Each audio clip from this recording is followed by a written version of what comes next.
mais parce que gouverner dans la vérité fatigue plus que gouverner dans la peur. Un soir, il convoqua Amara. « Je ne verrai peut-être pas l'aboutissement de ce que j'ai commencé, dit-il. « Mais tu le verras. »« Et Malo ?» demanda-t-elle doucement. Candé sourit tristement. Il a déjà changé le royaume sans porter de couronne. Un événement inattendu survint 1 an plus tard. Une sécheresse frappa la région. Les réserves furent menacées. Les tensions réapparurent. Certains anciens murmurèrent « C'est la conséquence de la rupture avec Corral. La malédiction de l'amour. » Mais le peuple ne répondit pas comme avant. Des artisans s'organisèrent. Des villages partagèrent leurs réserves. Malo fut parmi les premiers à aider.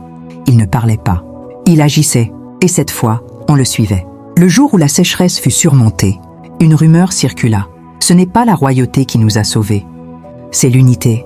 Amara entendit ces mots avec émotion. Elle comprit alors que l'amour, qu'elle avait défendu, n'était plus seulement le sien. Le roi Candé mourut 1 saison plus tard. Le royaume pleura un homme imparfait, mais courageux. Lors de la cérémonie, Amara refusa la couronne traditionnelle. Elle choisit une tenue simple, sans or, sans distance. « Je ne régnerai pas au-dessus de vous », déclara-t-elle. « Je régnerai avec vous. » Ces mots marquèrent l'histoire de Sangara. Quand vint le moment de décider de son avenir personnel, Amara fit convoquer Malo.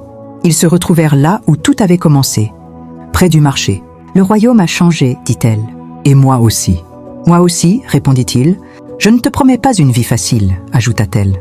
Je ne l'ai jamais cherché, répondit-il avec un sourire. Ils se prirent la main, sans cacher, sans défier, juste en étant. Leur union ne fut pas célébrée comme un conte de fées, mais comme un symbole imparfait, humain.